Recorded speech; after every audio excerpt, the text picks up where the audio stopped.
the tide when he sees your eyes running through the night. Only takes him back, always side to side, crowding through the night. Run, you can run, but you'll never hide. The walls are coming, you're running. The walls are coming, you're running. The walls are coming, you're running. The walls are coming. Good evening, everyone, and welcome to Sunday night. And no, it's not extra time. We have an absolutely brand new show, a first here on the channel in the 8 years that we were running. I'm not going to be on here for very long, but we're launching a brand new show called Girls in Old Gold. It is an all-female pundit fan show talking about everything Wolves. Emma, you're going to just tell everyone a little bit more about that? Yeah, it's just your normal sort of show. We're just going to talk about Wolves. We're going to talk about the men's team. We're going to have a little bit about the women's team. We're going to talk about all the latest talking points. But the only difference is this time it's all women. I mean, usually it's all men, but today, just for a change, it's all ladies. And we've got lots of new people for you to meet. For a lot of them, it's their first time, so hopefully you'll welcome them. You'll have lots of questions, and it'll be interesting to hear all those new voices and new ideas. Yeah, absolutely. As you know, a lot of the time it's us blokes on the channel. We do try and get ladies and girls involved, and you've seen a few on previous weeks. So instead of like an all-guy panel, which happens quite a lot, this is an all-female show. All passionate Wolves fans. We've been overwhelmed with the response. Loads of them are making their debut. We're going to be breaking the show down into two halves because we've had such a response for this show. Which is, I have to say, that is absolutely fantastic. When we put the message out, I really, really didn't expect as many people to come back wanting to get involved. And I'm over the moon that so many ladies have got in touch. And don't forget, if you are a female fan of Wolves, you're inspired by watching this tonight, get in touch with Emma at admin@alwayswolves.co.uk or through the website alwayswolves.co.uk, or you can get in touch with the socials. And there are socials that have been set up for this. So there is a social. If you want to follow Girls in Old Gold on Instagram or X, you can follow us, follow them on that, on Old Gold, Girls in Old Gold, Instagram and X. I'm going to drop off now, so have fun. I'm looking forward to watching the show and enjoying it, and I'll be just in the background doing the moderation. So Emma, everyone, enjoy, have a great show. I'm going to drop myself off, and it's over to you on the first fans of the first ever episode of Girls in Old Gold. Bye. Has he gone? Is he finally gone? Have I got rid of him? Maybe. I'm not going to mess around. I'm going to get the first person on that's joining me. We're just going to dive straight into things. Just before I start, I want to say a massive thank you to Creation Wolf. They're one of our partners and they sponsor this particular show. So a big shout out to them. They power the show. They're delivering these latest, most advanced digital solutions. They're great for sorting out your brand, online presence, and anything digital, websites, apps, anything like that. So please do check them out. They are brilliant and support us massively. So the person I'm going to bring on is going to be Ashley, and I'm going to just add her, and she's going to join me on stage. Hi, Ashley. How are you?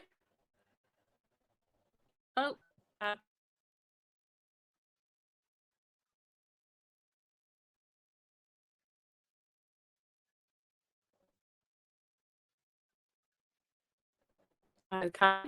I haven't got a proper mind. So, David, I'm sure you're watching. Can you just check on that for us and see what the? It's gone all right again now. I think it's gone all right again for the time being. All right. I think people are saying it's me that's lagging. So it's no fun. Perhaps Ashley, you can introduce yourself and tell us about your week and why you're a Wolves fan and just a little bit about yourself. Yeah, so my name's Ashley Follows. I'm 23. Bit about my week. My week's a bit boring. I've done sports journalism and data journalism degree at uni. So just trying to find my way in that world at the moment in terms of a job. But in terms of how I became a Wolves fan, I can't remember what year it was. Someone will probably help me out in the comments. But I think it was 2007 when we won the championship. It was my first ever game was against, I think it was Wolves Doncaster at Molineux. We lifted the trophy and everything like that. And that was my first game I ever went to with my dad and family friends. And I just fell in love with the club then because it was my first ever game. And I've just always been a fan since, through all the highs and lows that we've had in recent years. So that's kind of how my Wolves fandom came into being a thing. So Great, that's lovely. I'm sure everyone in the chat will be pleased to meet you. That's why I think now. Let's add someone that you've probably met before, guys. You'll know Asia from his part recently. And we'll just say hello to Asia. Hi, mate. How you doing?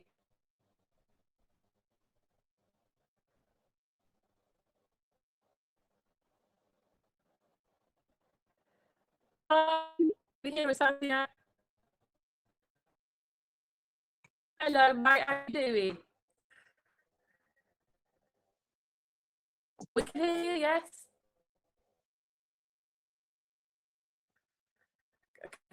So, Asia, welcome to the show. Perhaps you'd like to tell us how you ended up as a Wolves fan all the way in Italy? This is kind of strange. Basically, it was my father's fault. I always start saying sorry because my English is very bad. I lack in vocabulary, just like Wolves lack sport depth, so a lot. Anyway, it's my father's fault because he was a huge football fan of football in general. Then he supported Napoli because he was from Napoli. And we live in the middle of nowhere, so we didn't have the TV, Sky, Dazzling, all of this stuff. And so we used to listen to the matches. We cannot watch them. We just had the radio. And there were 3 stations. They broadcasted Serie A, which is Italian Premier League, and Serie B, which is the championship, and sometimes even the Big One. And I was little, and I heard this very strange name. It was very strange to me, Wolverhampton Wanderers. So I just got attached to this name, and every week I used to listen to the radio, follow the match, as it was in Italian, so I could understand. And as year passed by, we managed to get internet, so I managed to watch the matches, to learn things about the team, to learn football in general, how football works, like roles, midfield, winger, back winger, what is a corner, what are set pieces and stuff. So I think it's been 10 years now since I first discovered Wolves on TV, because talking about the radio, I think it's 16, 17 years ago. Great. I think you came along recently. You come to the Tottenham game. Yeah, yeah. David found me Yeah, a so you ticket. do get to go to the game. So it is really good that you get over here. Right, should we add someone else in? Should we go for Alexis next? Are you ready, Alexis? Let's add you in. Hi, mate. How are you doing? And tell us a little bit about yourself. Hello. Yeah, I'm good, thank you. My name's Alexis. I support Wolves because of my dad. Even though we're from just outside London, we're from somewhere called Bromley. He's supported Wolves his whole life. And I think that stemmed from when he grew up, Wolves were the team to support, because he grew up in like the 50s. But yeah, so now I'm a season ticket holder myself in the Billy Wright stand, and I rack up the miles every home game, drive up there, and I love it. Yeah, it's great. Lovely. That's great. Thanks for sharing with us, Alexis. We've got some more to bring on. We've got Donna. If we bring Donna in. Where is she? There we go. Hi, Hi, Donna. Thanks for coming evening, on. Do everybody. you want to, No, yeah? Do you want to tell us a little bit about your story? um, yeah. So lifelong Wolves fan. I think I was at junior school. We used to get on the bus on a Saturday with our pocket money into Wolverhampton. Should have been going to Whispering Wales. It was then, and ended up following the lads because there was a football match on, and that was it. Introduced to the South Bank, very squashed and scary. And yeah, here I am. I stewarded for a while on the South Bank a while ago in the early 90s. And yeah, still going strong. Wouldn't follow anybody else. That's great. Lovely. Very strange because my mum and dad are Albion fans, dare I say it. And my first Ooh. football match was Jeff Hassel's testimonial. Very young age, but there you go. Yeah. But me and my brother are Wolves through and through, so I don't quite know how it happened, but here I am. Great. And my Right. daughter's name's Molineux. She'll come running in and shout at me now. But yeah, All right. Well, thanks for joining us, Donna. thank you. There's just one more that's going to join us for the first half, and that's Helen. So she's waiting patiently. So we'll add Helen. Hi, Helen. How are you? Hi, yeah, my name's Helen. I know the club for me, generations of Wolves fans, and I was born in New Cross, so I had to be a Wolves fan. I've lived down Safe now for about 30 years. I live in Luton, so I also rack up the miles going up and down the motorway and on various trains. But yeah, I loved Wolves. I can't even tell you the first match I went to, but definitely as a child, the excitement to the Sherpa Van Trophy for me, being around like cousins and uncles and everything like that, that's something that's really special for me. Right. Yeah. Lovely. Well, thanks everyone for sharing. And lovely to hear. I'm so pleased to have you all here. But we're going to kick off and we're getting some real serious stuff now, and we're going to talk some proper football. We're going to start with literally how you feel about all season so far, and just your thoughts on where we are and what's happening. And I'm just going to go around the room. I'm going to start with Ashley and ask you to tell us how you're feeling. A bit hit and miss. I think looking at the last two games where we've picked up, obviously the point against Spurs and the point at home to Brighton, I think on paper, the way we'd started the season, you would have took a point any day of the week. But then when you actually watch the games and how it's always the same thing when we're winning or when we've got a 1-0 lead. We always just get further and further and further back, sit back the whole time. And me and my dad said it like you can't sit back for half an hour against teams like Spurs and Brighton because their attack is just too good for that. And it's just putting more pressure on the defence. I do think the defence has looked better in the last two games in comparison to how it had been before. I think Pereira's finally making decisions based on form and picking people who deserve to be in the starting 11. But it's definitely like a hit or miss season, and we'll probably get to this later, but I think the two upcoming games, Sunderland away and Burnley at home, are two must wins for us, I think. Otherwise, I think he's going to be under a lot of pressure again going forward. Yeah. He's already under a fair bit of pressure. But yeah. I don't know, but I think he puts a lot of pressure on himself. If you listen to him talk, I think pressure's coming from within Pereira himself.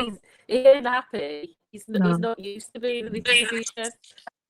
Yeah. So let's ask someone else. Let's go for we'll go for Helen. You tell us what your thoughts are on the season so far.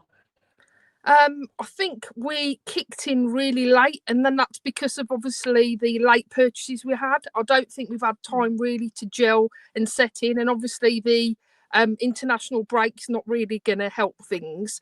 Me Well, this is the personally, second international break, isn't it? yeah, I know, Yeah. I know, but I still don't feel like we've properly gelled together yet. And I don't know Yeah. when we're going to get the time to. I'm a bit Can I concerned. ask you a question on that? Yeah. Whose fault do you think it is that the signings come in late? Do you think? What do you think about that?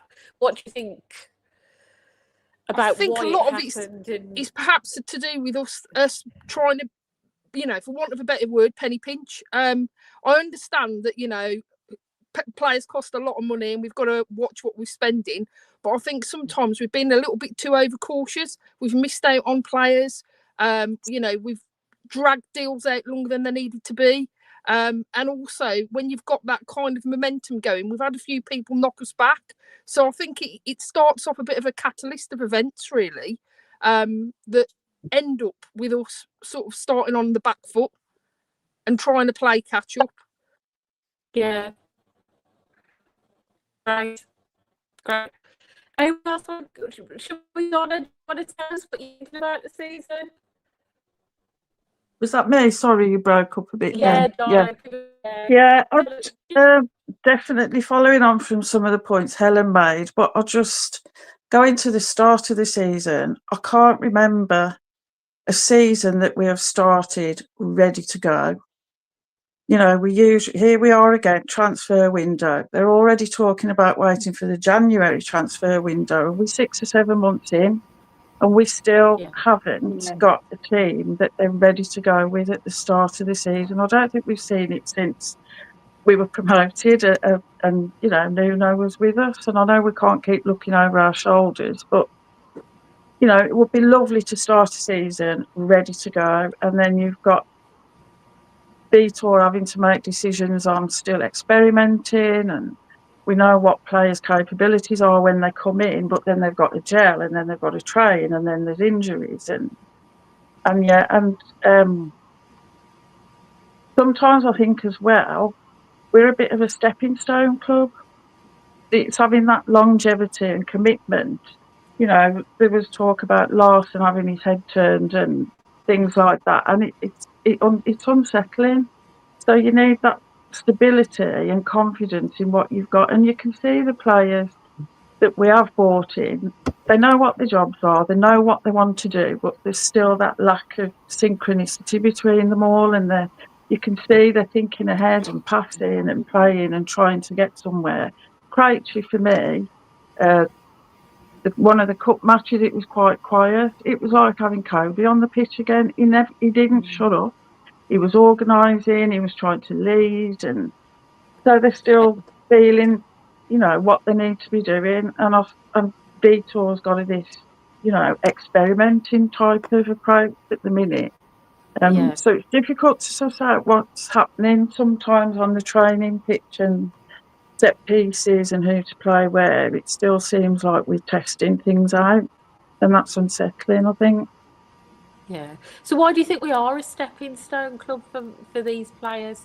Do you think it's because of the lack of club ambition? Do you think they'd stay if we were showing more ambition, or do you think it's just the nature of where things are because we're not in that top 6? I think it's the Premiership, and I think there is a lot of legacy, history, and that with the club. A lot to be proud of, and it's a club with lots of history and sort of integrity. And I think but sometimes I feel like there's a bit of let's get into the Premiership. Or Wolves need a left back or a defender or somebody, and they say yes, we'll come. But it's having that longevity in the contracts and getting them sorted and names on paper. Yeah, that's great. Okay, Alexis, do you want to tell us how you're feeling about the season so far and any thoughts that you've got? I think it has been hard watching at times so far this season. I do feel the last 2 performances have looked a lot more promising. I was at the Tottenham game. I just felt like we played so well, and I was absolutely gutted when they equalised like the last minute. But I just feel like that's promising. But then I kind of looked at it as they, like Brighton and Tottenham, and there were 4 points extra that we should have. So although it looked promising, yeah, I was just kind of disappointed, even though I would have taken a draw before the game, if that makes any sense. Yeah. Yeah, so Yeah, it is a tough one, isn't it? yeah. I mean, I was at most of the game, you know, it's like you just felt so close to getting those 3 points. I know. But it was a good goal, though, to be fair, from Spurs. So, yeah. Walker. Azzy, you were at the Tottenham game as well, weren't you? Sorry? How did you were at the Tottenham game as well. How did you feel when that goal went in? Got it. I mean, we played, let's say, good for the whole time. We defended, especially in the second half. We didn't let them through, especially in the very, very first part of the second half, and then the last goal came, and we were all gutted, I think, because we actually played good. It was probably the best game so far, since we have had one of the worst ever season start. Winless, near the bottom of the table, defensive errors in every single match. We have a lot of defensive issues. We conceded too many goals, especially from set pieces and corners. So I was happy because I saw an improvement, but still gutted because we could have had the 2 points and we only got 1. Yeah. Lovely. So, right, I'm going to ask you now. I'm going to ask you, what are your thoughts on back 3 or back 4? I'm going to ask you where you think we need to go in the next few games to get any more points, and what's acceptable. I mean, between now and the next international break, we've got, what have we got? We've got Sunderland away, we've got Burnley at home, then it's Fulham away and Chelsea away. So we've got 3 away games in the next 4, which isn't going to make it easy. But, I mean, anyone want to go first on that and say what they think about going forward? Ashley, you'll have something. I'll jump on it if you want. If you want. Yeah, you go for it. I'd say probably go for a back 4, just solidify it. Like, obviously, Doherty was playing really well, and then he had to have his surgery on his wrist, so hopefully he'll be coming back fairly soon. So I feel like he'll start at right back, and then obviously Krejci, I don't know how to say his name properly, but he'll obviously start with Santi Bueno, and then I'd probably go for Hugo Bueno left back.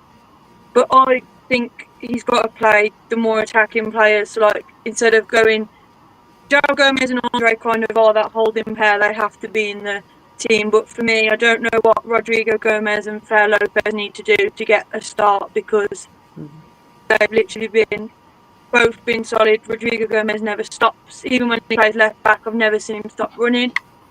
Yeah. And even if a player does beat him, he'll get back quite quick. So I don't know what he needs to do. I feel like Wang's one of them. When he's on form, he's good, but at the moment he's just really lacking a lot of confidence. And when you've got someone like Rodrigo Gomez who can play left wing, right wing, like, it's just an easy swap for him. So I think if he plays it right, I'd say he could probably get at least, I think the minimum we need is 6 points out of these next 4 games, minimum, against the 2 newly promoted ones, and then, you know, Fulham, Chelsea away.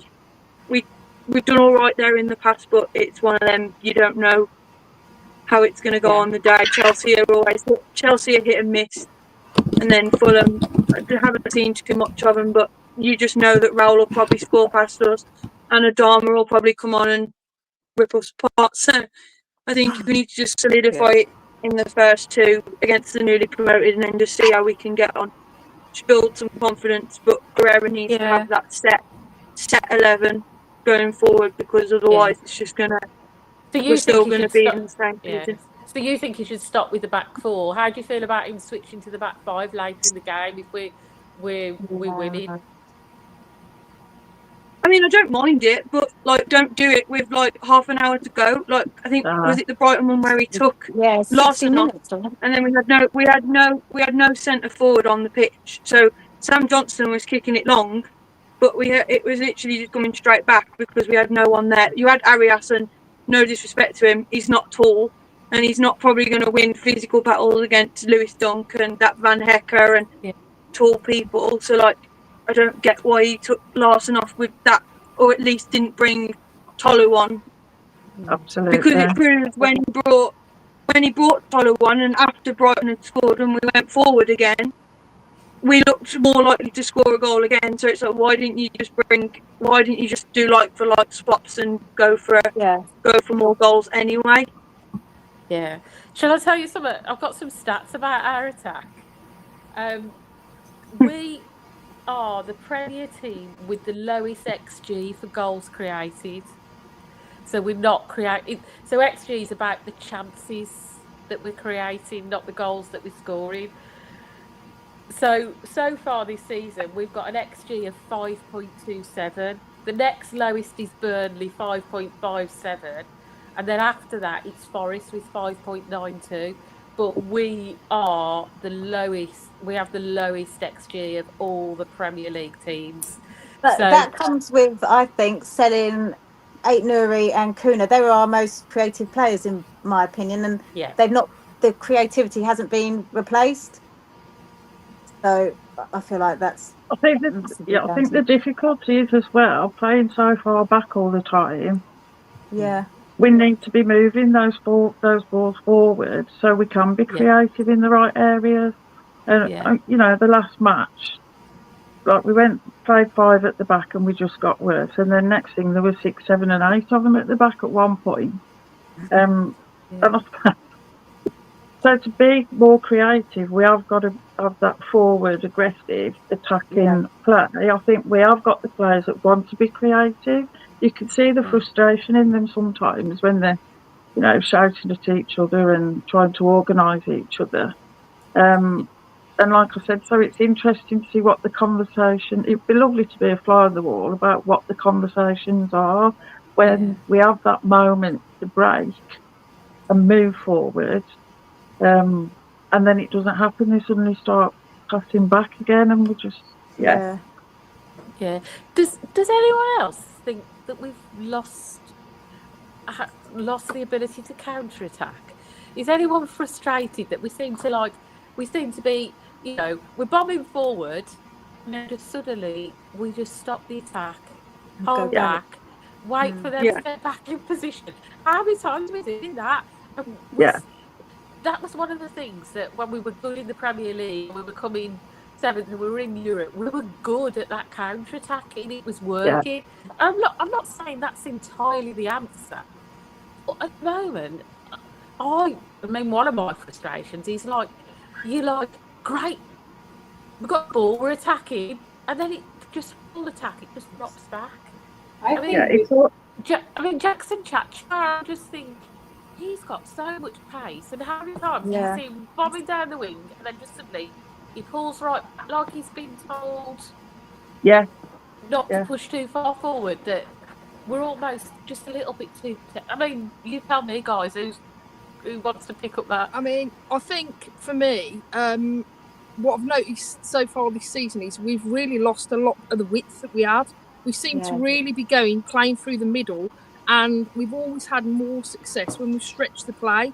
I mean, if you look at Hugo Bueno's stats, he's got one of the best rates of getting, you know, the crosses in the box, and we're just not utilising the space that we've got, and we're being really slow on the ball. I get really frustrated. It's almost like watching walking football at some points.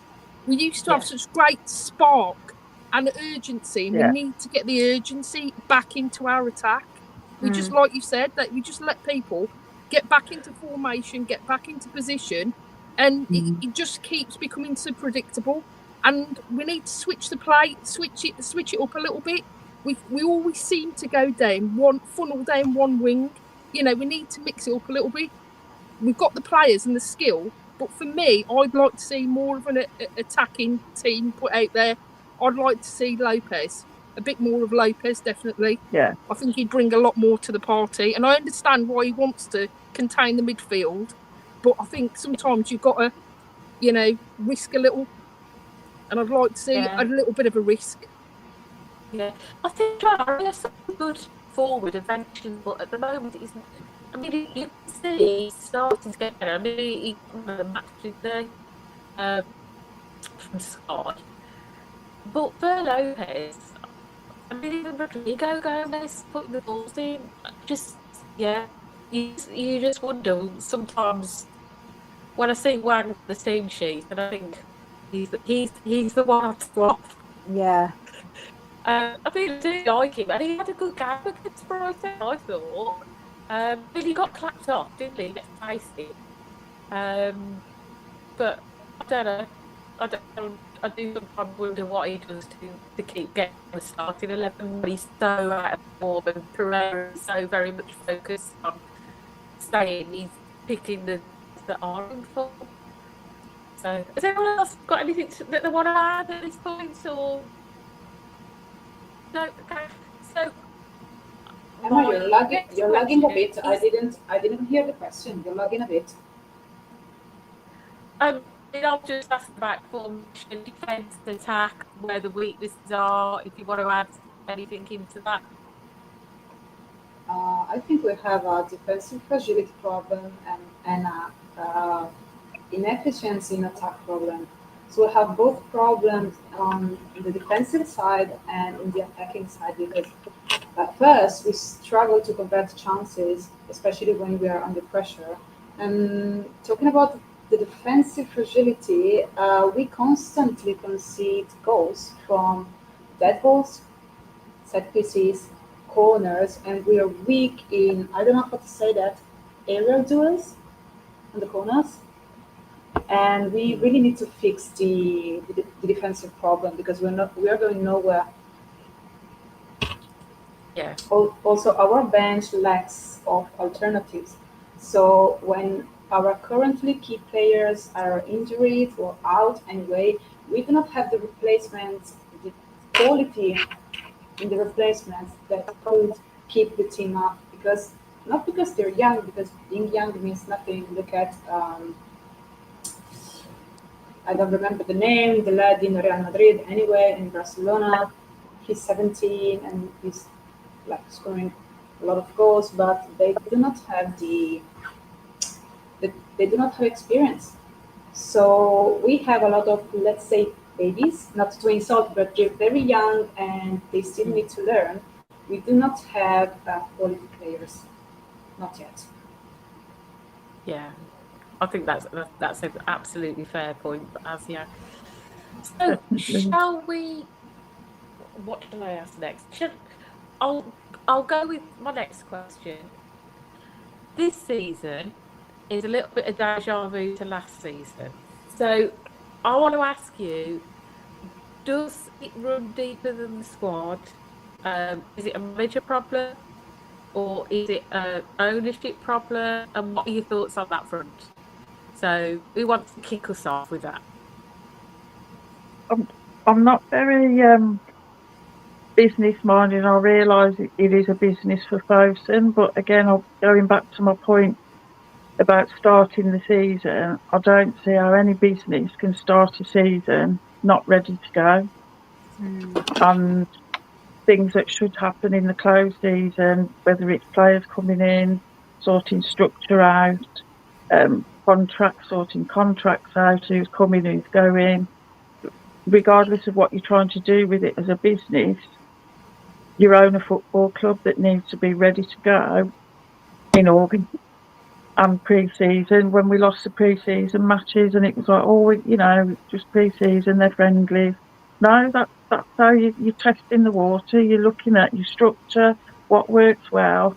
And so for me, from a business point of view, regardless of how invested they are in where we end up, whether we're relegated or whatever, I don't see how you can run a business that isn't ready to go when it's a football club you own. Yeah. And sometimes it's like they set the manager, the managers we've had have almost been set up to fail. You know, we have runs of doing well and winning and getting the points, but this, and I think Vitor said himself, he's never had a season like it in his career either. So it's a challenge. Yeah, I feel like we've so you become a think bit of a think some of it is to do with ownership and hierarchy and management? So you basically think Pereira had his hands tied behind his back with a slow start. Do you think Gary O'Neill had the same thing? Again, sorry. Do you think Gary O'Neill was in the same position? Absolutely. Yeah, you do. Right, anyone else want to add in and jump in on that? I've got a little bit linking on from the board and stuff. Sorry if I've just interrupted anybody. No, go on. I went to the Express and Stars podcast recording recently with Nathan, Jude, Liam Keane, and I don't know if anyone in the comments was there or but you found out some really interesting things about the board and about Pereira. Apparently, the board and Pereira think that we're going to be okay. There's going to be there's minimum 5 teams worse than us in this league. Apparently, we were obviously bottom at the time as well, which we still are. So, but I think linking on from the transfers, and some people might slate me for this, I think people don't realise how much of a say Pereira has in what goes on. Obviously, they got that sporting director in. I can't remember his name, but I think it's like Chetty or something like that. Yeah, I think. Yeah, so they got him in, and Pereira basically. What I found out there was the scouts took a massive list of players to Pereira, and Pereira went through a load and was like, "No, don't want him, don't want him, don't want him." Brownhill rejected us anyway, but Pereira didn't want him. We was linked, the goalkeeper that Man United signed on deadline day, we were linked with him at the start of the window. There was players like David Brooks from Bournemouth, who would have been a great signing for us, I think, and players like that we never really followed through on. So I think, as much as I don't agree with everything Fosun do, but I think with the transfers, Pereira had a lot more influence and say in what was going on than what people would initially have thought. But I don't agree with the fact that there's 5 teams worse than us, because that is just crazy at the moment. Yeah. But I'd like to hear who they think those teams are. I think someone asked, but I don't think they actually revealed it to the journalists and stuff. But like, I will give them some credit, because obviously they could have been really bad and let Larson go. And when we actually heard the figures on the table of how much Newcastle offered Larson a week, which I can understand why his head was turned. I think it was in the region of 120,000 a week, which Wolves are never. I think Wolves have upped it to around that now, obviously with his new contract. But at the time, Newcastle had offered him that much, which is why his head was turned. And apparently he did want to leave, but Jeff Shee was, we need you, and we've got no time to bring in a replacement striker as good as what he is. I don't think he's always good, and I think after he's come back, he hasn't looked a shade of his former self, and that season, I think people compare him to Raul, and no one can ever be compared to Raul, because Raul was just in the form of his life before his injury, and then he was never the same. But I just like with the board, I think Fosun get a lot of stick, and she does, but I feel a bit bad for Jeff Shee, because he's just their representative over here, but he's obviously got to take the brunt of it because that's his job. But it does run a lot deeper, I think, than what just the surface of the club being players playing poor, the manager not doing the right thing, and that. So I mean, I think Pereira probably had a big say in the transfer window as to what actually happened, but he'd probably got a list of people that he wanted, and he probably didn't get his first choice. He probably never got his second choice.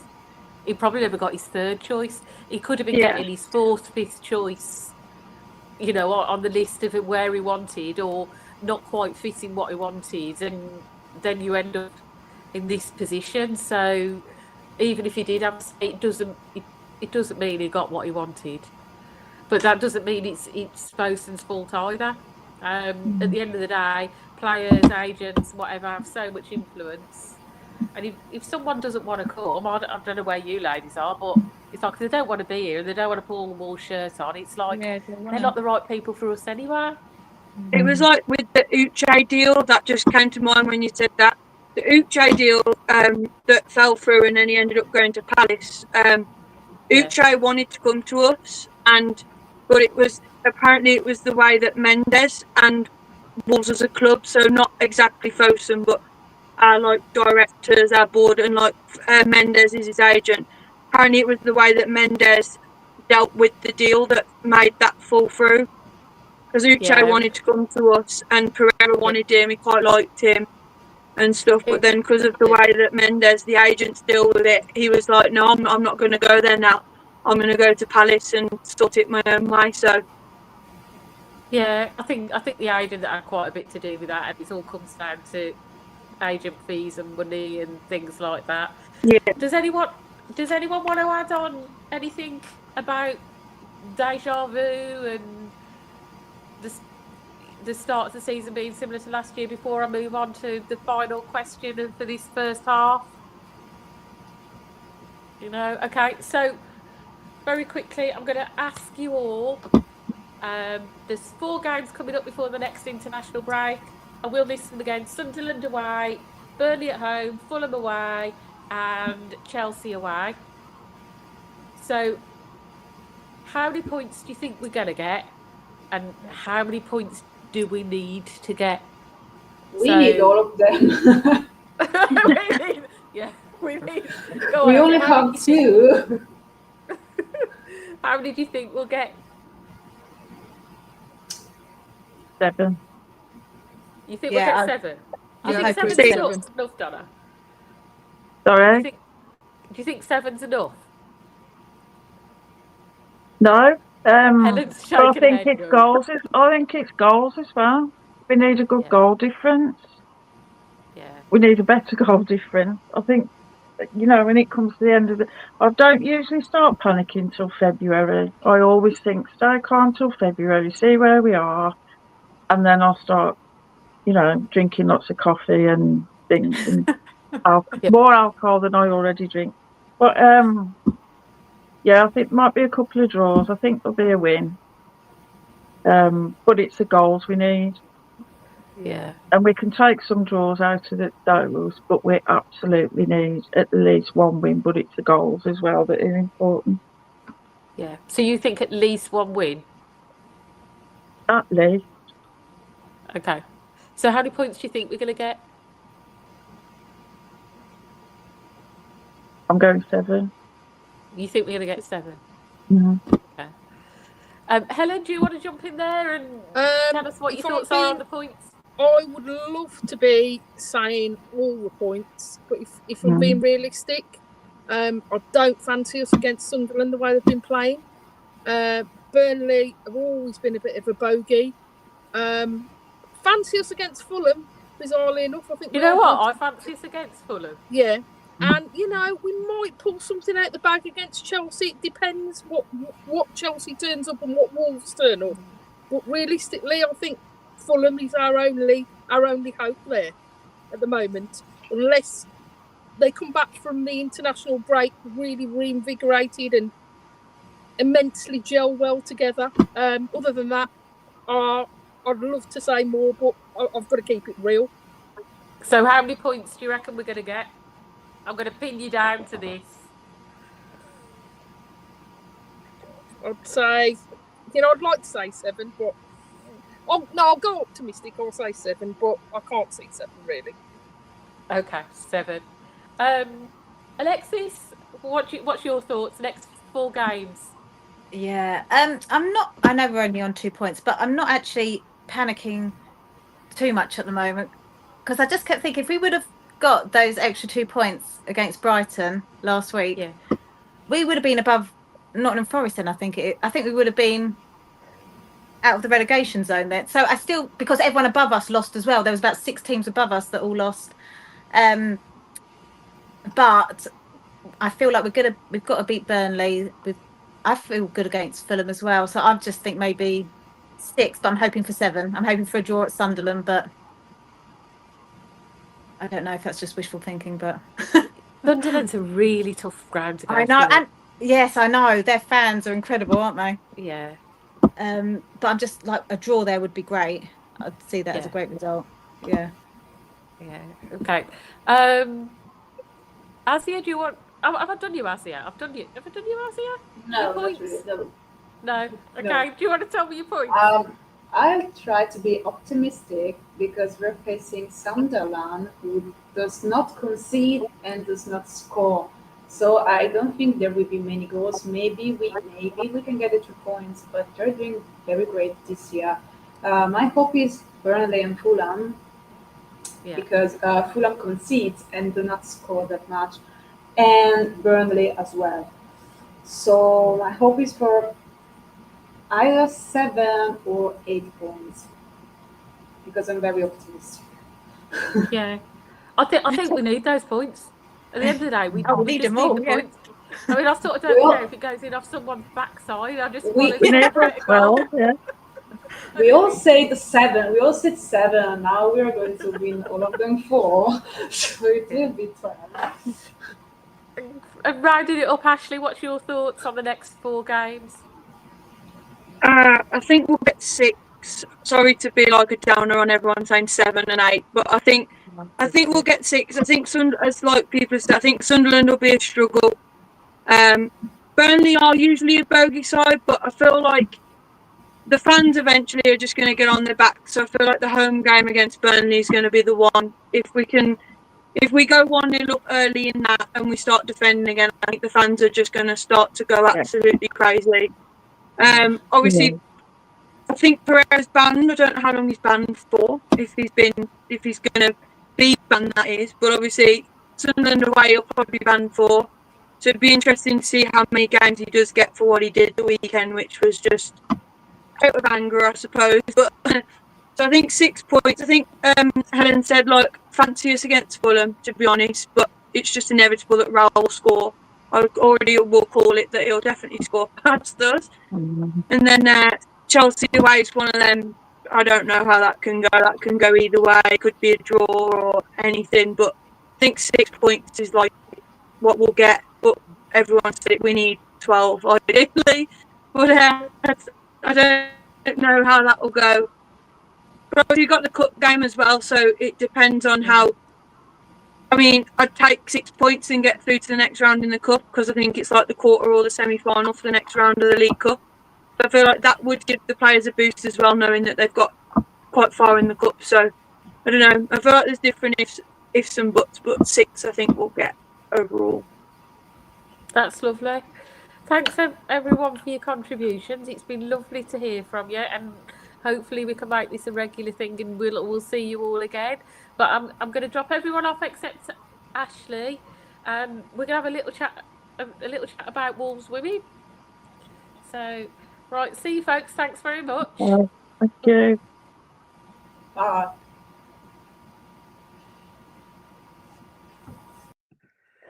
Hi. So where is she? Hayley. So I'm just going to introduce Hayley. She's a big Wolves women fan. Hi, Hayley. How you doing? Hi, you okay? I'm great, thank you. Do you want to tell us a bit about you and a bit about your day today? Yes, so my name's Hayley. I'm 46. I'm a Wolves women fan. I don't go to the men's, but my family do. So my children and my partner. But about 2 years ago, my daughter, she was really into like watching the Lionesses and watching the women's football. And just one day said, can we go? Can we go and watch the Wolves women? I don't remember what game it was, but I just remember it was in November and it was freezing. And I sat there thinking, yeah, we was at home. We play at the Telford ground. We was at home and it was freezing. I was so cold, thinking, what am I doing here? Because to be honest, I wasn't really that much into football. Wasn't really, bothered about watching it or going to games. But I thought it would be a nice family thing to do. So we started to go to a couple of games, and she wanted to go to more and more. So we go as a family. So there's my son as well. He goes. We don't miss any games if we can help it. So we travel home, we go to home games and we travel away. We do rely on public transport, so because we don't drive, so we try and get everywhere we can. Yeah, there's a gang of us that sometimes travel as well, and we make a really good day of it. Yeah, so it's a really good atmosphere. And then today, obviously, we had another 5-0 win, It's which great, is amazing. isn't it? I mean, we are doing extremely well. I mean, the women's team can really show the men's team how to score goals at the minute, can't they? They certainly can. I mean, I think we've been looking, and we've like today we won 5-0. It was a really good game. You know, we've got some new players that are bringing some, scoring some good goals. Yeah. The sad thing about it is, obviously, we haven't got a big crowd, but we are building on that, and we are getting more and more. Yeah, it was away today, wasn't it? At Sporting Calcio. Sporting Calcio, yeah. So we should have been playing West Brom today. Obviously, that was been temporarily postponed for this game. For the cup game, yeah. Yeah. But we're through to the next round, so We are. and we got a good chance of a cup. So we certainly have. Yeah, so they keep winning. I think we're top of the table, aren't we? We 2 points. We are. Yeah, was it by two points? I think. Yeah, 2 points above. I think we've won seven in a row now. I think we've drawn one game, which was 0-0. So yeah, we're doing really well.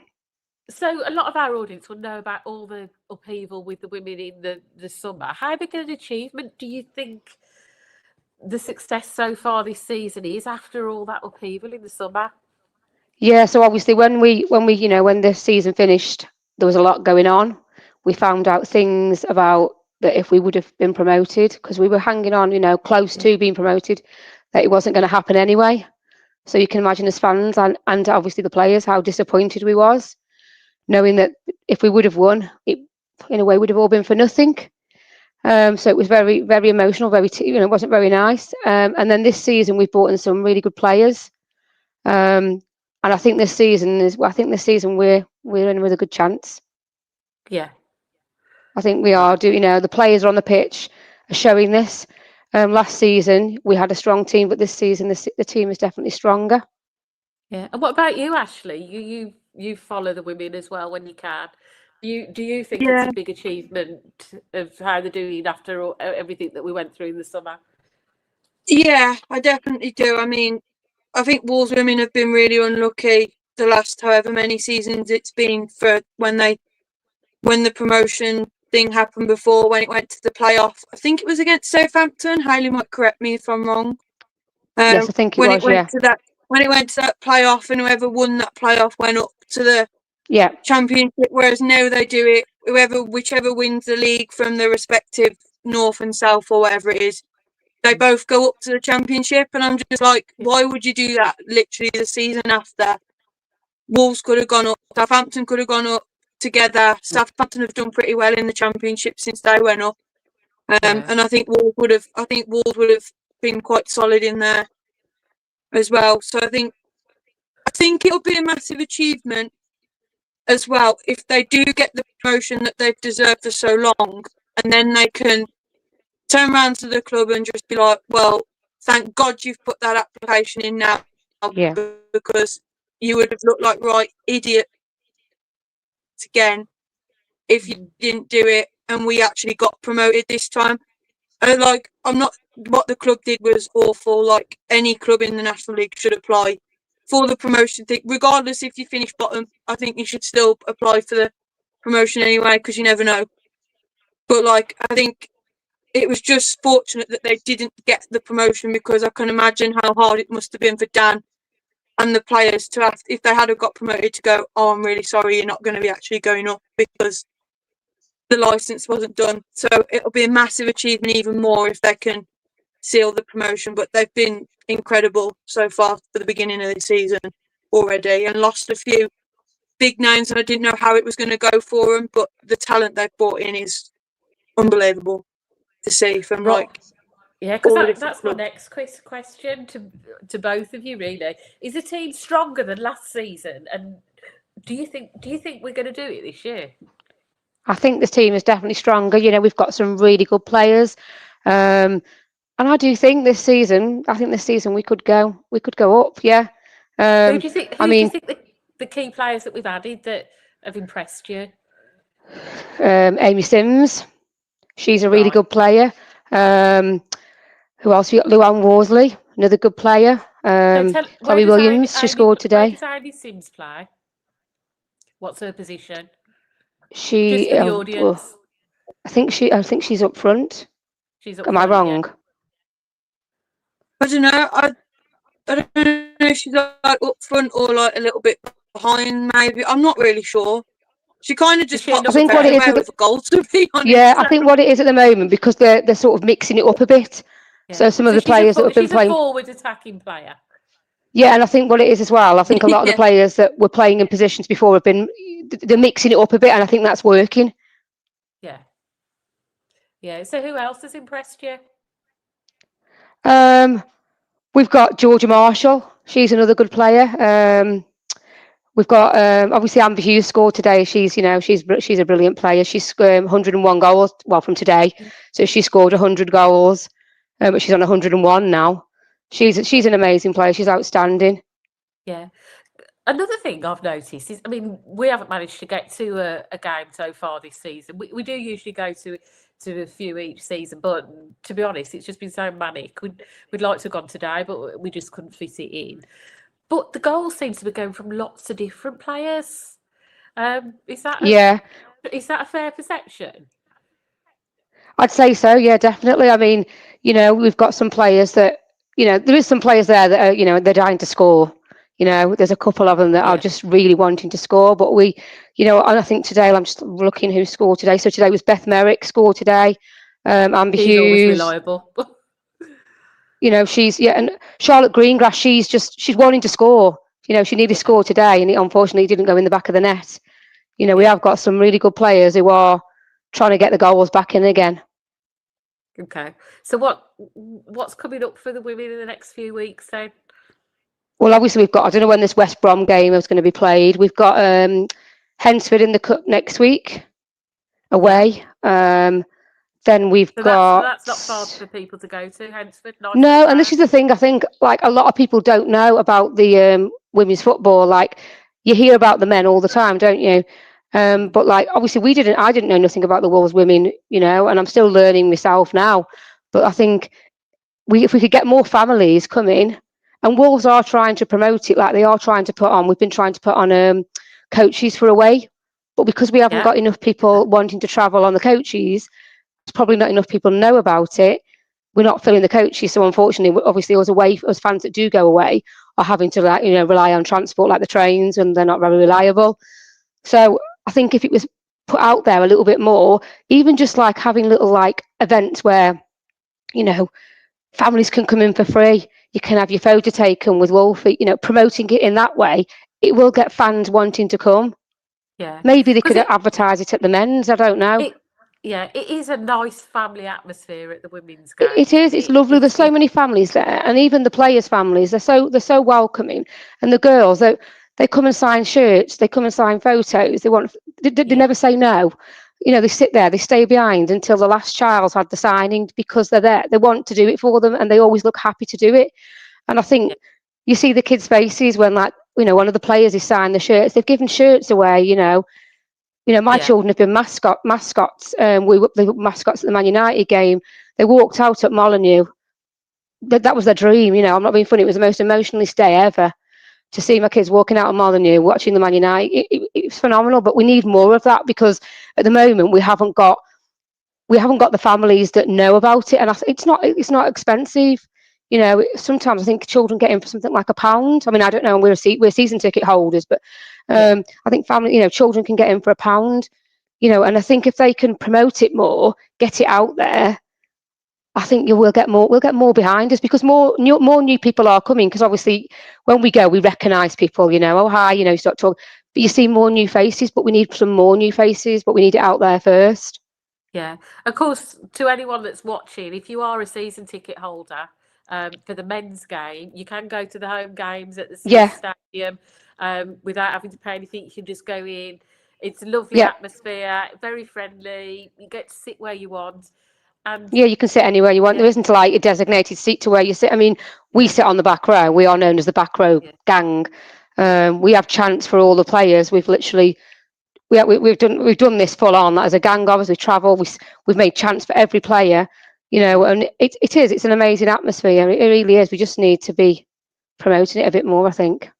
Yeah, I think it's, and the football's good. I mean, if you want to see some goals going, You don't go definitely to got to come and watch the Molineux, go to women. the Sea Stadium. But there's Yeah. also they're pretty feisty, aren't they, the ladies?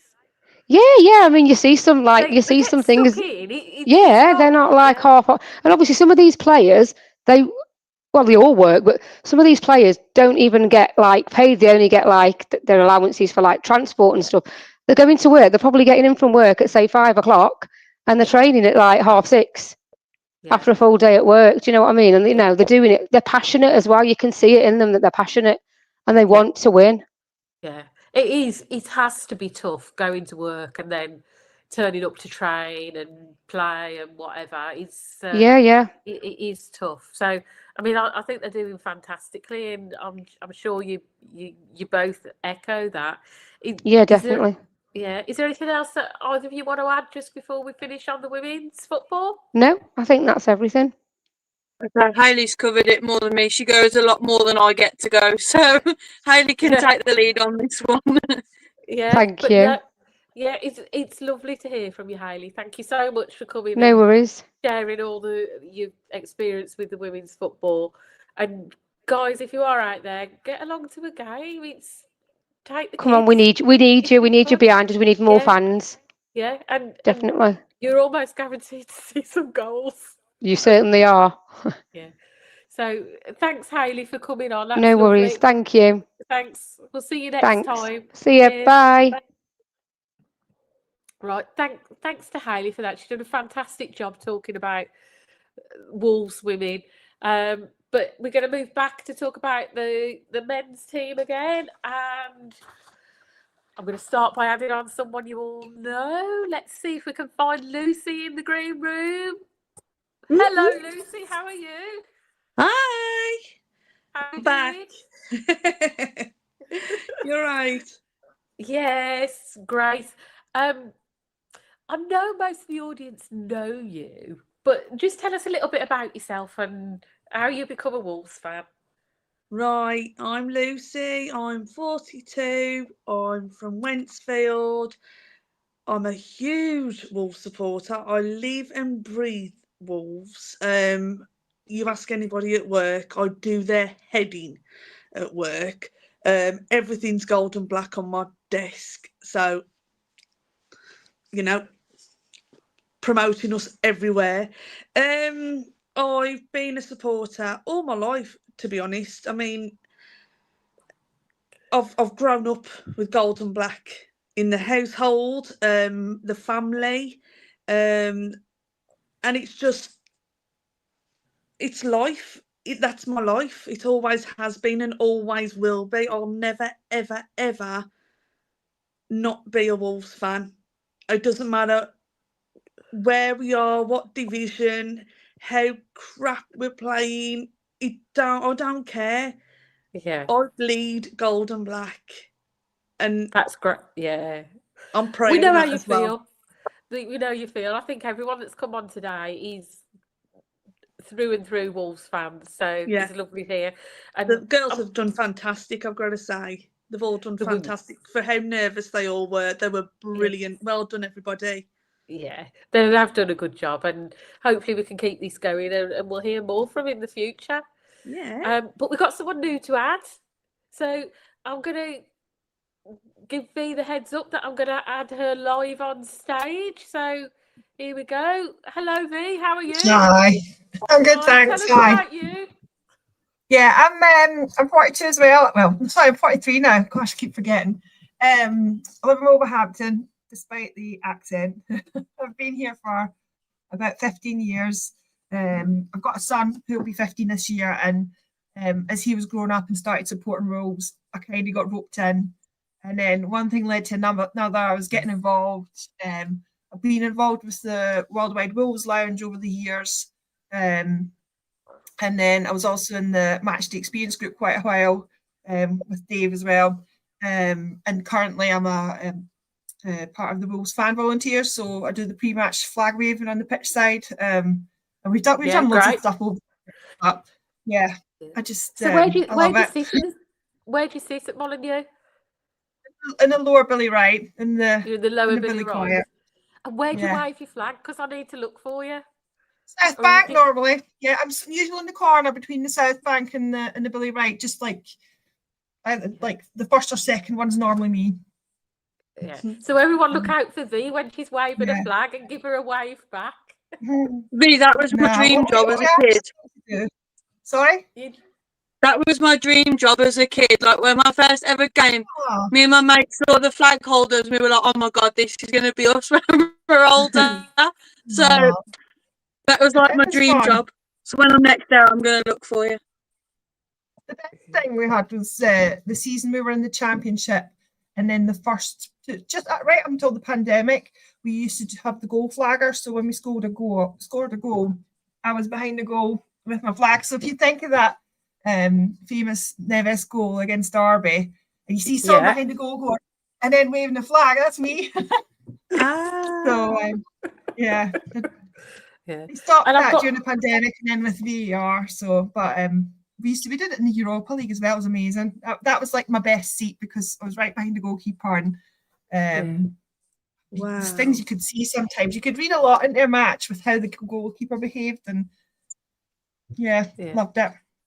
Yeah. I've got one more person to add on, and he's going to be Megan. So, Megan, thanks for waiting so patiently for so long in the green room, Megan. Tell us a bit about yourself. I'm Megan. I'm 20 from Ireland, and I became a Wolves fan through the band One Direction. My favourite singer was Liam Payne, and he was from Wolverhampton. Can you speak up just a little bit, because you're a little bit quieter than everyone else? But no, Megan, One Direction is a perfectly good way to get introduced to Wolves. So I think it's a great story. So, ladies, should we delve in and talk some football? Yeah. Why not? Why not? So we're going to start with the big question. I just want to know what you think of this season so far. Whatever you want to say about it. What you think's going wrong? What you think the positives are? And is it Pereira? Is it the club? Is it the transfers? You tell me. So should we start with V? Okay. Do you want to go ahead? I was really positive up until the last match, and then when he made those changes, and he brought Tolo on in the 90-odd minute, it was way too late. If you'd asked me before the last match, I would have been super positive, and but I don't know. When you were asking the question earlier about how many points we're going to get out the next few games, I'm saying 2 if we're lucky. So where are them 2 coming from? Who are we going to get the draws from? I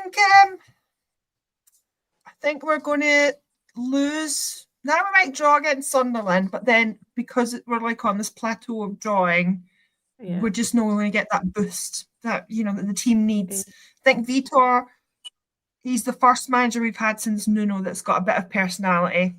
I mean, Gary was, a bit grey, a bit beige.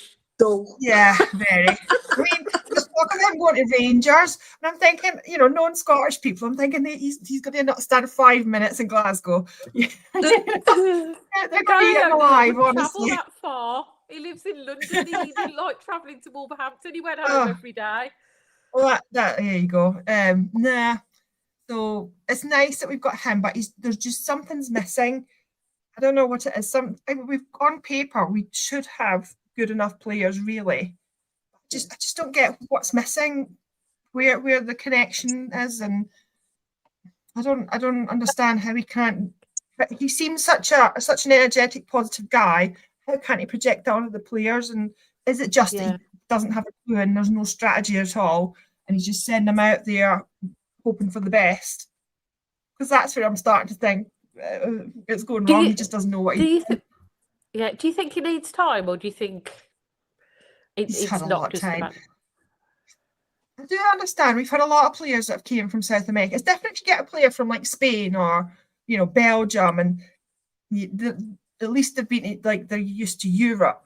But and if you come from South America, it's very different. The food's different, and the language, the culture, everything. That is a big change for players. And I can imagine like Arias isn't used to the tempo and just how the Premier League runs. But I think they've had enough time now. I think this is when we should start seeing results. This is when they should have gelled together as a team. They should be together. And Do you yeah, it think just it has seems like we've improved in the got. last 2 games? I think Tottenham and Brighton, could you see improvements or? Tottenham, yeah. Brighton, yes, originally. I don't know if it's enough. And I don't know if they're going to, if he can get any more out of them. I don't know if he's if we need something going on behind the scenes that we don't know, and I don't know if Vitor's strong enough to get rid of the rot, or if he can't get rid of the rot because the rot's somewhere else. Something's going wrong somewhere, and I don't know how they can fix it. Yeah. Okay, Lucy, what about you? What's your thoughts on the season so far? I'm a bit more positive in general than others that I've spoken to be honest. I mean, when I meet up with friends at the pub and, you know, we have a right old natter about the Wolves, I can see potential in a lot of the players individually. I just don't see a lot of gelling at the moment, but it's coming. I can see that. I don't understand why Vitor is not playing the players that we know can play well, like Fer Lopez. Why is he not playing him as often as he should? He's just got a way about him, especially when his mates up the front, Strand Larson. Yeah, But he's not firing on all cylinders, is he? I know he's injured, but no. He's not looking like the player that he was. No, whereas if I think Fer was on with him, I think that might change his mood a bit. The one thing that annoys me, and I've said it in many of the Always Wolves podcasts, and I don't care, I'm going to say it again, Wang Yi-chan, get him on the bench and leave him there, please. He's useless. I think nobody will gel with him because he's crap. He's rubbish. So do you wish we'd sold him be. to Marseille for 20 million or whatever it was? 20 million euros. Draw. Sell him for 5. I don't care. Don't care how much. Just get rid. That's the rot we need to get rid of, because I'm not being funny. The other players are having to play for him. Yeah. Because he's just not good enough. And it's that I think that's the frustration in the camp. I really do. I think that is the frustration. They're all thinking, hang on a minute, how the hell's he on the pitch? And the likes of Fer Lopez, Rodrigo Gomez, oh my God, that boy is incredible. How the hell's he on the pitch? Yeah.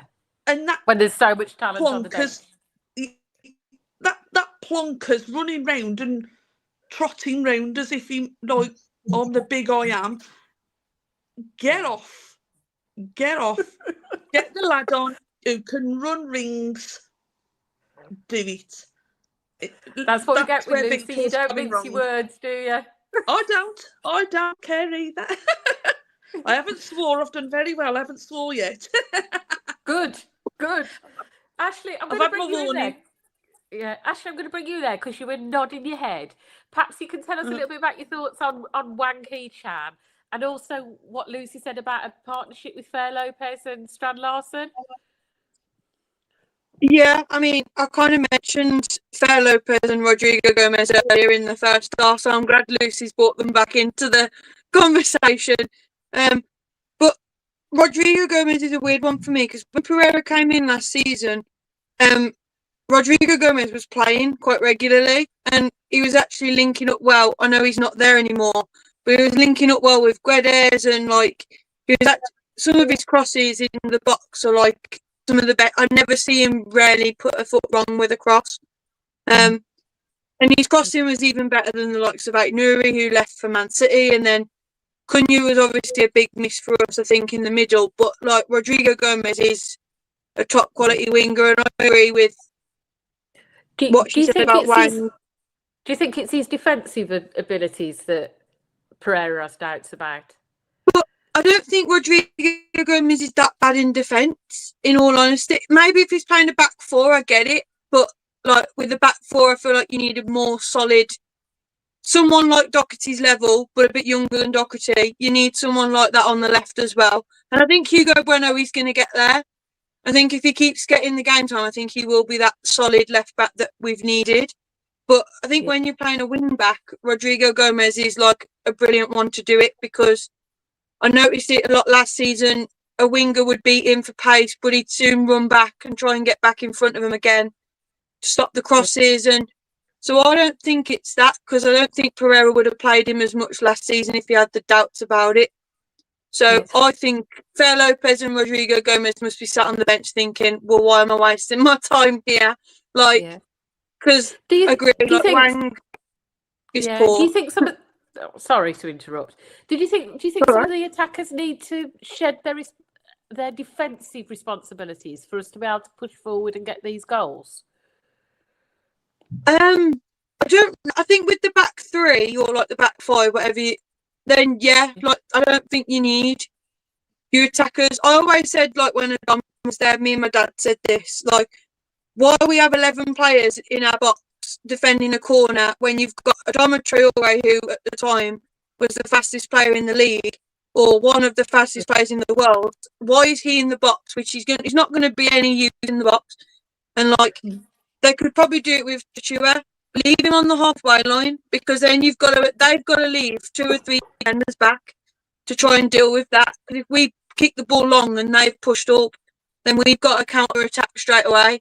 So I think for me, we do need to be more attacking, but it depends on the formation. But I agree with like linking back to Wang. I think Wang should be dropped. I think Arias has looked better the last couple of games. I think he's slowly settling in and finding his feet and finding his way in the league now. So I don't think Arias should be dropped, but like I feel like you've got your Andre and João Gomez, which is your pair. You can never drop either one of them, because the other one doesn't perform as well if one's not in there. So they should always be the holding, but Fer Lopez should be in over Wang, and then move Arias out to wide position, and then have Lopez pulling the strings with the passes in the middle, which like we used to have with Neves, but Neves was a little bit deeper in comparison to what Lopez would be. You feel about these first half of the season, thoughts? Can you hear us again? I think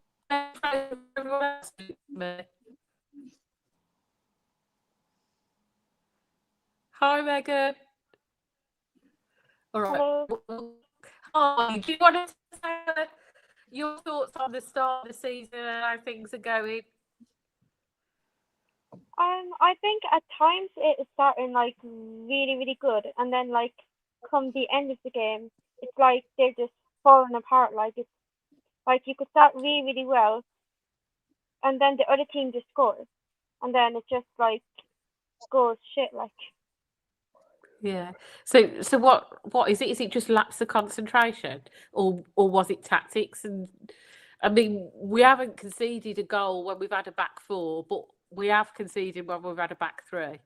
So we changed. Victor Pereira changed it to 3 at the back, and we went more defensive, and then we conceded the goal. Do you think that's to blame, or do you think it was just players' concentration? no, I think it's probably. I didn't put that on the screen. Sorry, carry on, Megan. I think it's probably them going defensively, because we've got no one up front that can like. It's like the ball isn't really going up front as much. So if the ball's not going up front, you can't really score another goal to put the game to bed. Yeah, sure. I'm gonna. This wasn't on the agenda, ladies, but I'm going to ask another question. I'm going to ask you your thoughts on set pieces, because I read a statistic today that something like 30% of goals come from set pieces. Set piece front. What else? I'm missing that. Can't hear you, sweetie. You're I didn't hear breaking what up. you said there. Sorry. It's really bad. Yeah. No, You're still lagging, Emma, like very badly. it's really, really bad.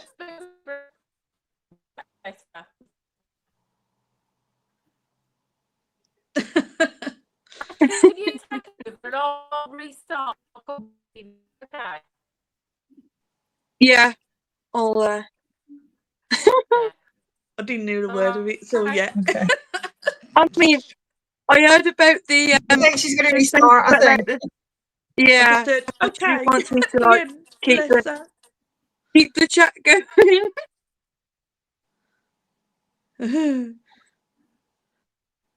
Go on, Luce. Talk about set pieces. Right, set pieces. We've got to start getting somebody in that can do a proper corner and beat the first man. Oh my God. The amount of times, who is it that takes the corners at the minute? Arias. And it's Arias takes them, and then Bellegarde does when he comes on as well, which I'm just like, why? Why are you taking one? Why? He doesn't do long balls, so why would you take a corner? It doesn't make sense to me at all. Yes, we've got tall players in the box. That's brilliant to get them the heads in. We need somebody to cross the ball to them, and they're not just not getting to them at all. And the short corners drive me insane. They're just they never work, and every time they do it, the boos from the crowd. Why does that not put them off? Yeah. Doesn't make. Do you think the fact that we've got a different captain every 5 minutes plays part in that as well? Like, it seems like every game there's a lottery of who gets to have the captain's armband. There's just no leader. Sam Johnson last year was going mental. Arias, I think it was as well. Yeah. Yeah, I mean that's not good. No. Who do you think could be a captain? Who would be your choice? Craig in mine, 1,000,000%. Yeah, I think Snap. Yeah, he's got the gob that's needed on that pitch. Craig should Doherty, but Doherty. Yeah, well, Sam Johnson's another good one as well. But he doesn't share. Meg, who'd be yours? Yeah. Vocal enough. I think that just sums up the lack of leadership. So what are you saying, Meg? I like Gomez. You like Joe Gomez? Which one? Which one, Joe Gomez? Joe Gomez. Yeah. And then I think Emma was talking about. At least he's got he writes sometimes. Yeah. I think. I think Emma was talking about the defending of the set pieces as well. I don't go to Molineux as much as I used to because of like prices of tickets and stuff. But I know when I've been before, they used to always the defenders used to constantly be heading balls away. They'd be constantly crossing balls in and letting the defenders deal with it. Do they still do that now, or do they just not do that before a kick-off anymore? They do head it away. They do get stuck in and make sure that the ball doesn't get near to the goal as much as it should do. But I think they rely upon the goalkeeper too much. They wait for the goalkeeper to put his arms up to catch that ball or to nudge it out too much, rather than defending and supporting the goalkeeper. But I think Sam Johnston's doing a wonderful job. I've got to say that. Got to say, fantastic, absolutely brilliant to watch. I am. Hello, am I all right now? Yeah, you're right now. I've moved about an inch that way. Well, maybe a bit more than an inch now, but I don't know what's wrong today. The internet's been rubbish all day. It's like just typical, isn't it? Always So, the way. I don't know if anyone caught what I was actually saying before I went off, but I was asking you what you thought about our set piece taking. I read a statistic today that something like 33% of goals come from set pieces, and I was trying to think when our set pieces ever work. So, I mean, what do you think, ladies? Do you think this is something that they're actually working on the training field, or what? I don't think they are. I generally don't think No. they are, and they Especially, need I can't to. actually That's recall. the main subject that should Yeah. there should be. Yeah. Go on, V. What did you want to say? Yeah, I can't see them have. I can't remember any game this season where I've seen where they've had any type of strategy whatsoever. Yeah. Yeah. I don't think that's. But we had agenda at the all for same Peter. problem under Gary O'Neill. I mean, he sacked the set piece coach because we were so rubbish Yeah. at set pieces. But we just don't seem to. Yeah. We just don't seem to be able to get past that first man. I mean, why is that? I don't know. I'm going to I'd ask love to know all the your. statistics. Sorry. Pardon? I was going to say I'd love to know the statistics on compared to previous seasons, how many times we're giving the ball away, because it just seems like this season we're constant. I mean, I know that can always happen, but it just seems so much worse this season. And like in such close proximity as well, with the players like literally just kicking the ball to the away player who's 6 feet away. It's mad this year. It does seem to have been particularly sloppy this year, doesn't it? Really bad.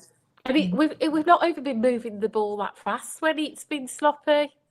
You know what I mean? Because I know that's one of the things Pereira's been working on is moving the ball quicker and quicker and quicker. But some of the sloppy play hasn't even come when we're trying to move the ball quickly.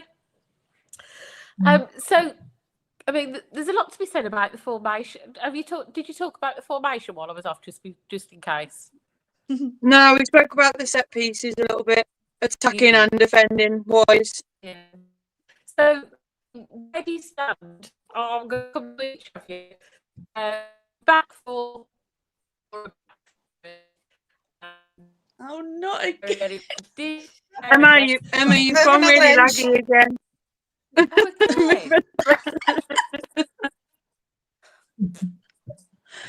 Oh, I don't know. Am I back? Yeah, you're back again for now.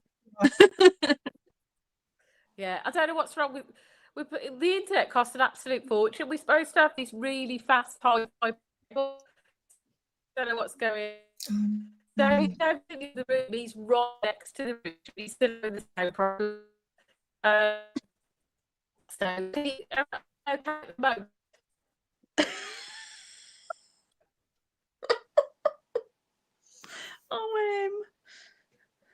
I'm going to try again. I'm going to log off. Actually, just for a little while. What was we doing? Okay. Are you okay to just, if you can't hear me, are you okay? I mean, Dave just told me to take the lead, but I don't know what he wants me to talk about. Oh, I've got a question. Do you think that Strand Larsen now has lost because of the whole not being allowed to leave? Do you think he's lost a lot of passion? And do you think, because I've got a little theory that similar to what happened to Nunes and what's kind of happened to Cunha now, like when they make this big move and turn their backs on us, and so I think that's where it was kind of heading with Strand Larsen. I think he's more respectful than that, but they often have a blip when they get to the new club. I mean, look at Nunes now, how he's doing at City, and Cunha's not had a good time at all. Do you think that Larsen's having that, but with us? He's the bad luck that he would have taken to the new club. He's with us because he's not got the passion. He's not that bothered anymore. I hope you understand what I'm trying to say. We're just experiencing bad luck now. And do you think he's going to come back to it, or is it also a reflection on the rest of the team that he's just not been? I mean, he has had some good moments still, and he's had nearly scored some goals a few times, but he's just not Strand Larsen from last season. There's no doubt about it. He's not, but there's one player that's a lot worse this season than last season. Oh God, yeah. Larsen. Agbadu. Yeah. What happened?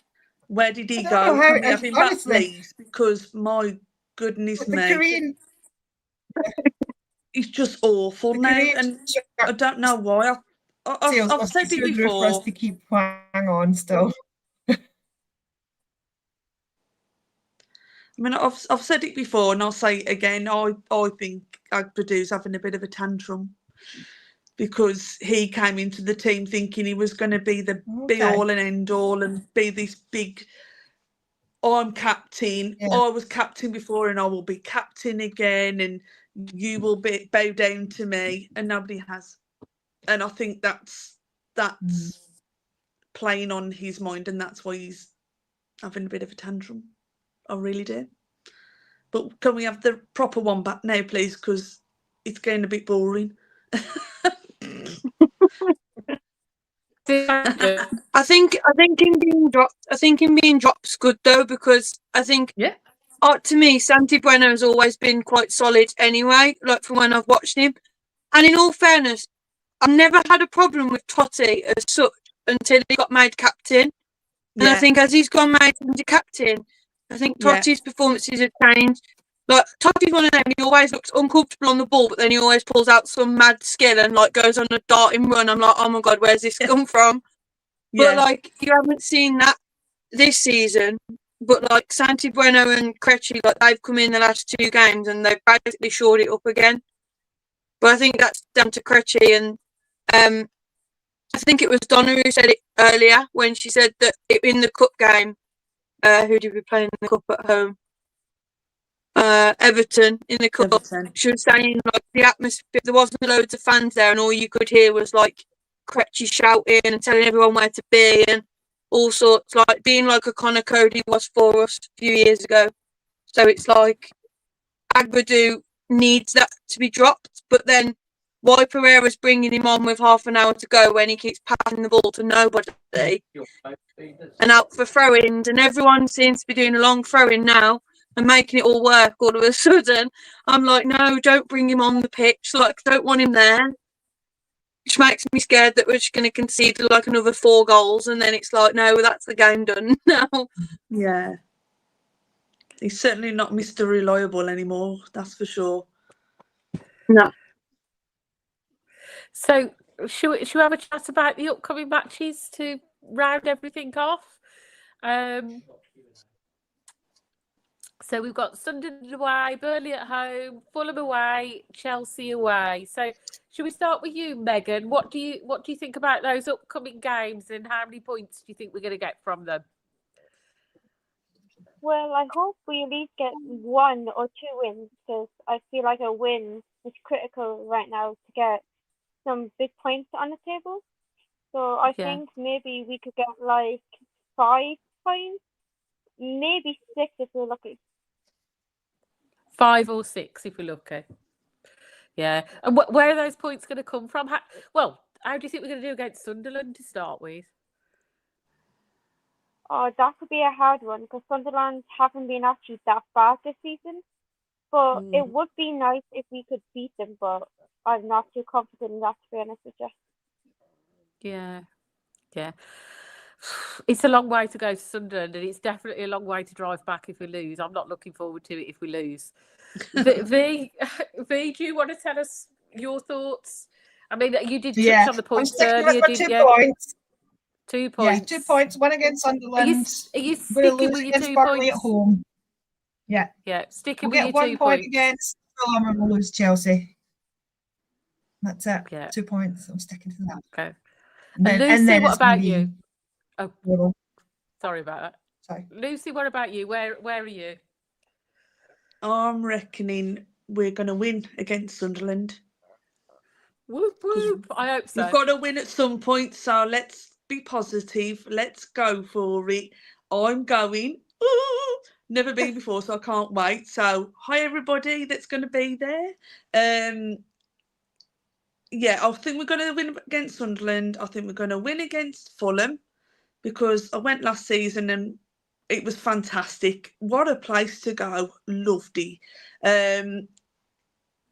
I don't think they're in form this season, so I can see us getting a win there just by a goal. And the other two, I think we could draw. I can't see us losing. I really can't. And that's not just me being Little Miss Positive. I don't think we're going to lose any. Okay, so you're going for 8 points then? 8. 2 wins and 2 draws. Yeah. Oh, Lucy, I hope you're right. Well, someone's got to be. I do wonder if that would get out of the relegation zone in 4 matches' time, because the others will all be adding points on. Ashley, you've given us your points in the first half, so I won't come to you on this. But I don't know if we've got any questions just to round off from our audience and people that are watching, if you have. Or has anyone got anything else that you want to talk about? I think linking back to what V said earlier, just quickly before, about Strand Larsen, I rate him as a poacher and a finisher, but I think his hold-up play is actually really, really poor. Like, I think with Sam Johnson in goal, his kicking out from the back is a lot better than Jose Sarr's. Yeah. But it's like, and you watch the games, Tottenham and Brighton, when Johnson was kicking long, Larsen always looks to flick it on first time, but with his feet, and I'm like, just bring it down or hold it up for the team. We're not obviously as quick as what we used to be. We haven't got Adama, we haven't got Jota, we haven't got Raul with us there to be that fast counter-attacking team. So it's ball down, hold it up, bring you 6 foot, however tall he is, 6'5" or something crazy. So hold the ball up, get in front of your defender, which I say it to me and my dad say, get in front of your defender, hold the ball up, and then bring the others into play. Then make you run off and then get in the box, because that's what you do. So I think he is good, and we'd have been lost without him and Cunha last season anyway for the goals wise. But I think he needs to work on his hold up. He plays for Norway with Haaland. Look at what Haaland does for City and the way he holds it up and he'll run with the ball. Look what Haaland does, and then go, okay, well, I'm going to copy you because you're the best striker in the world. So I'll look at what you do and then learn from it. Yeah, I get that, but you've got to think he's recovering as well. He's still recovering. He doesn't want to get injured. Yeah. So there is that to it. Obviously, he doesn't want to be out for long term, and we certainly don't want him to be out long term, because if he is, we're screwed again. So I think that comes into it. To be honest, I think it's a mental thing rather than the way he plays. I think he's very much just being careful, which we don't. It will be good if he does go. It will be good if Pereira goes 4-4-2 there, and you just have Tolu and Larsen. Larsen when he's fully fit, and then have them two together. And when Tolu's a bit more fitness and stamina for the league, I think that would be interesting to see together.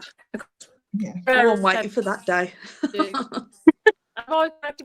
Don't start, Juan. No, don't start me again.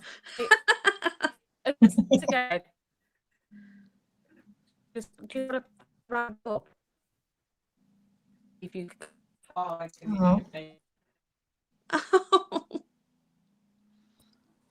Hello. Yeah, I can vaguely hear you. Can you hear me? Yeah, we've got to apologise, guys. We've had such terrible internet problems on the debut show. So Emma's just asked me to jump on a little bit to round up, but we're on to Q&A now. So Carl's got a question for the panel. would you like to see the Lionesses playing back at Molineux again for a match? This is from his mom, Leslie. Absolutely, 100%.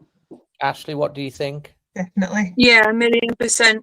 I think the crowd would be a lot bigger this time around in comparison to the Arnold Clark Cup game from a few years ago. I think the crowd would be a lot better, and there'd be a lot more. I think a lot more girls have been inspired, so there'd be a lot more girls from like Wolverhampton and surrounding areas coming to Molineux, and it'd bring a lot of like revenue and stuff in for the club as well. But I'd hope if it brought in the revenue for the Lionesses, and that it should all go to the Wolves women to help develop the Wolves women better, as well as like instead of going on the men's team, because the men don't need money really, let's be honest. So give it if the Lionesses come back, any money made, ticket sales, anything, go to Wolves women, help develop the women's section even further. I think that should be a good little partnership they could strike up there as well.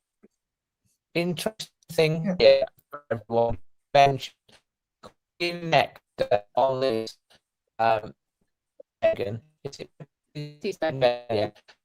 We think of my niece, Meg. She's a lovely girl. She is special, yeah, and she's a baggy. I can't that again. Again. Dave, you're breaking up really bad. Yeah, Dave, we don't want to interrupt you, but you're literally breaking up really bad as Can't well. understand any of it, darling. I will back. It's still a bit laggy. Okay. So, Oh.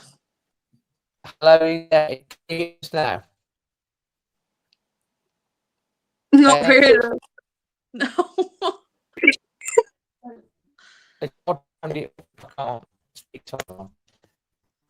Maybe cut the one stream and then we'll just go on the one camera.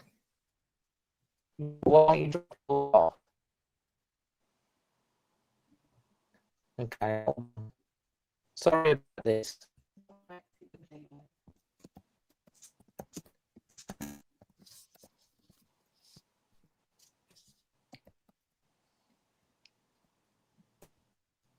Here's now.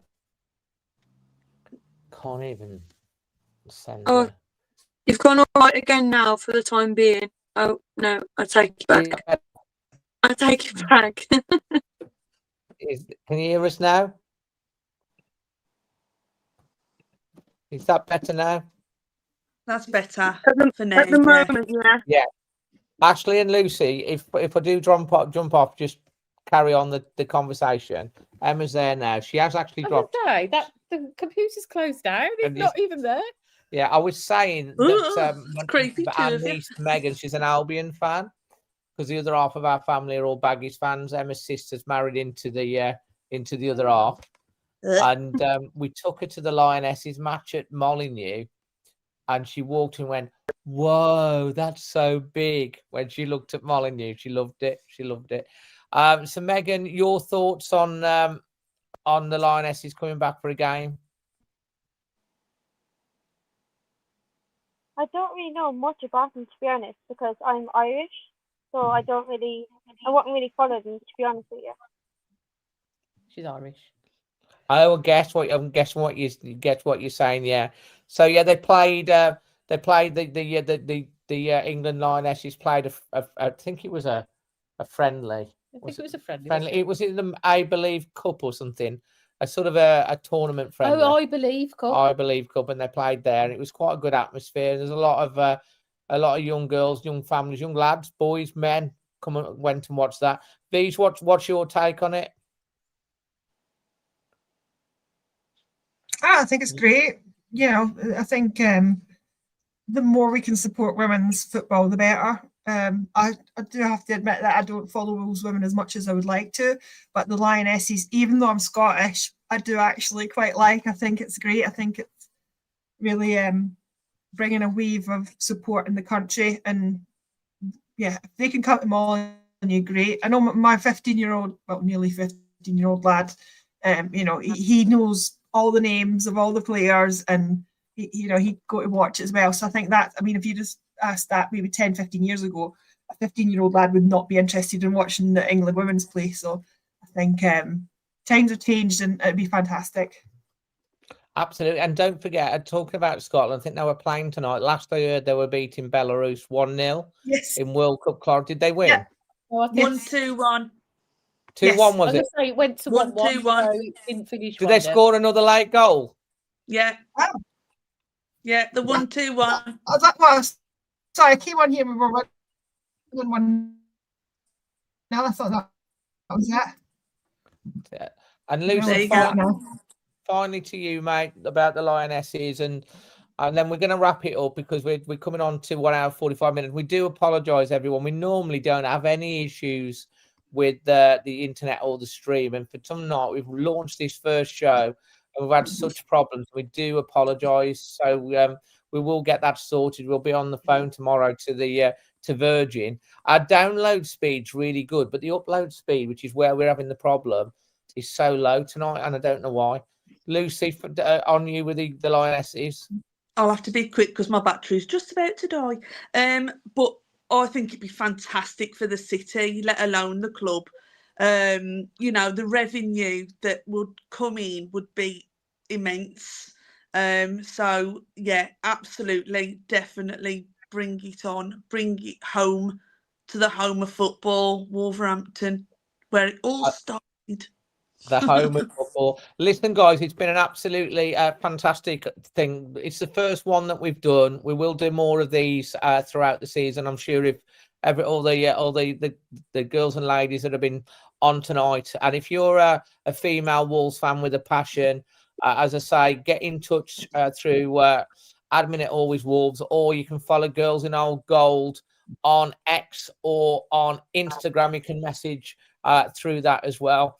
We've been absolutely, the discussion tonight has been fantastic. I've been really entertained watching it.